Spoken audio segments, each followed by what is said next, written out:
Hello and welcome to Ageless Rock, a channel where megalithic fans can see things from a different perspective. Today, we are going to check out a temple which has very little readily available information. This temple sits in the middle of a dried baray. Just like the rest of the temples, big or small, everything is open for debate. Cambodia has so many megalithic temples that it is hard to imagine what happened here approximately 1 millennium ago. With all the kings quarrying stones out of bedrock for a few centuries, it is hard to believe that barely any rock-solid evidence that can even prove one temple that is not mysterious. So don't expect a tiny temple in a baray to offer much info. This temple is called Veal Phtei Temple. It is about 40 kilometers away from the downtown of ancient Angkor. It is quite isolated from the rest of the temple in ancient Angkor city. This is a recent discovery and excavation began only in 2021 by Apsara National Authority. Veal Phtei is believed to have been constructed by Hindu king Suryavarman II, but was later dedicated to the Buddhist king Jayavarman VII. Since this is a baray, I check out West Melbourne and East Melbourne as well. When I put other temples with barays together, I can't help but notice a straight line connecting all the way to West Melbourne at West Baray. It looks like it is connected to West Melbourne at West Baray, passing through East Melbourne of East Baray. It is interesting to see that there is a possible connection at 48.5 kilometers apart. However, I was rather disappointed that the line did not pass through East Melbourne Temple. It is a miss. The line nearly passed through East Melbourne and they would have been a ley line.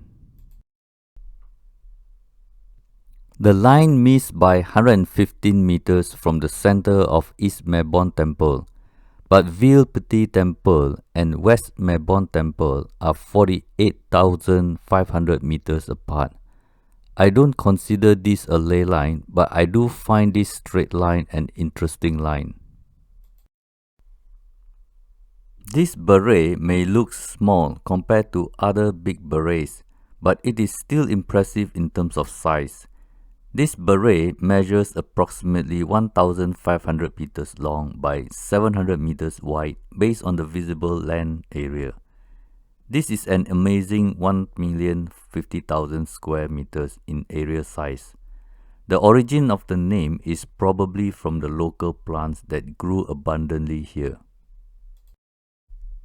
If this structure was meant to be a twin project, like a yin and yang pairing, then you can say they span 3 kilometers from west of Beng Melie to east of Veal Phtei Temple. The center of Beng Melie Temple and Veal Phtei Temple are 1.84 kilometers apart and is connected through a causeway. A LiDAR scan shows that there is no gate and pathway to Veal Phtei Temple. It is mind-boggling that this is just a simple structure meant to be inside a ridiculously large body of water. When they first discovered Veal Phtei Temple, it was like in the middle of nowhere. Vegetation surrounded the small structure which no one would have expected anything here. The structure is basically a laterite stone wall with rectangular stones stacked 3 layers thick to approximately 1 meter high. It looks like the thickness is also about 1 meter. Restoration was slightly hampered by the fact that missing stones had to be made and transported by truck to this area. There is no road to Veal Phtei and trucks had to move the heavy stones during dry season.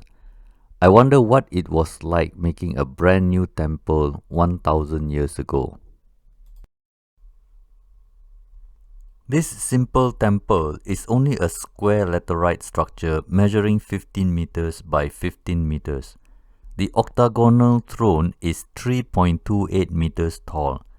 The entire pillar structure with Lord Buddha protected by Muchalinda is only 6.5 meters tall. The Buddha statue is a modern sculpted statue. Archaeologists also believe it could be a Hindu temple dedicated to Lord Vishnu. Just to put into perspective the absurdity of this whole thing, if it was meant to be a temple, the entire baray is 1,500 meters long, but the temple wall is only 15 meters long. The baray is 700 meters wide, but the temple is 15 meters wide. From this satellite view, this temple is only a white dot in the photo. A simple diagram of the baray will look something like this. It is a structure meant to collect rainwater and contain it. Cambodia gets about 1 to 1.5 meters of rainfall every year. 1 year of rainfall is enough to make it look like a lake. It is not meant for anyone to even go near to worship Lord Buddha. But the problem is, it looks like a disproportionately vast area of land was cleared to the side to create 4 walls to retain rainwater. Even this diagram is not proportionate because the temple will be too small to see. I don't think any Cambodians would do this today, and definitely not 1,000 years ago. Let's move on to the next temple. To the south of Veal Phtei temple is Phtei temple. It is not famous at all, but it is definitely worth seeing it if you are already there. It has more things to see than Veal Phtei temple. The side temple is more attractive than Veal Phtei temple simply because it has several structures still standing and in good shape. Phtei temple has all the haunting beauty a photographer would like to see. It is made of laterite stones and sandstones. Just like all the megalithic temples in Cambodia, they all have a pile of rubble somewhere or everywhere. I'm just amazed by the sheer amount of work needed to make the surface so smooth and precise that there is no gap when stacked together. But among all the stones in the rubble, this one stands out. It has striations that I think cannot be made by ancient chisels. It is long and straight in a single line, and the gap between the lines are pretty even. There are plenty of ornate carvings on the stones to keep you busy thinking about how it all started and why every megalithic temple in Cambodia ended up in ruin. This photo caught my attention because these small knobs with a face seems intriguing, but there is one missing. Did someone steal this knob or it fell off? Why would anyone steal this little knob? If it fell off, that means it was attached to it like clay on clay. Let's move on to the next temple known as Kong Phlok Temple. It is located on the southeast corner of the baray. Since Veal Phtei has nothing much to see, anything more than that is interesting. This temple comes with the typical ruin, which is not my interest for now. It is this pyramid that is interesting. Since when did Cambodians are interested in pyramids? This would have been a tomb if it was found in Egypt. As usual, this pyramid is a mystery because archaeologists cannot say it is a tomb. It is definitely not a palace. But how can this be a temple? After quarrying the stones from somewhere, they were stacked meticulously into a pyramid, but never have time to finish a simple temple. I mentioned Damre Temple at Prakan of Kampong Sui, which also has a temple which is basically just a pyramid. It is also located at southeast corner of a baray. While Veal Phtei temple does not have a life-size stone elephant, Damre temple probably had 4 on the top of each corner and 4 at the bottom of each corner when it was originally completed.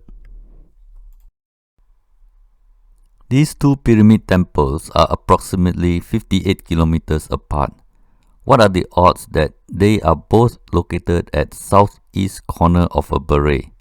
Stacking so many stone blocks into a pyramid with nothing on top is not a coincidence.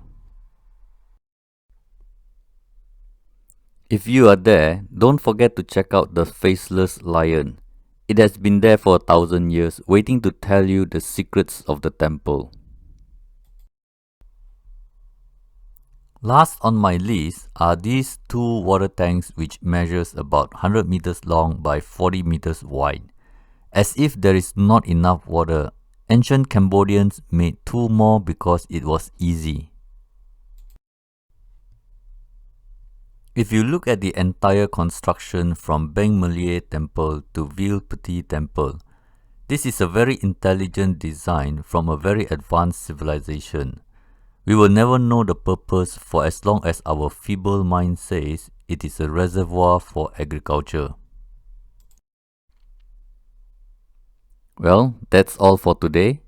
I hope you enjoyed this short presentation on Veal Phtei Temple. See you in the next video and have a wonderful day. Lê Hai.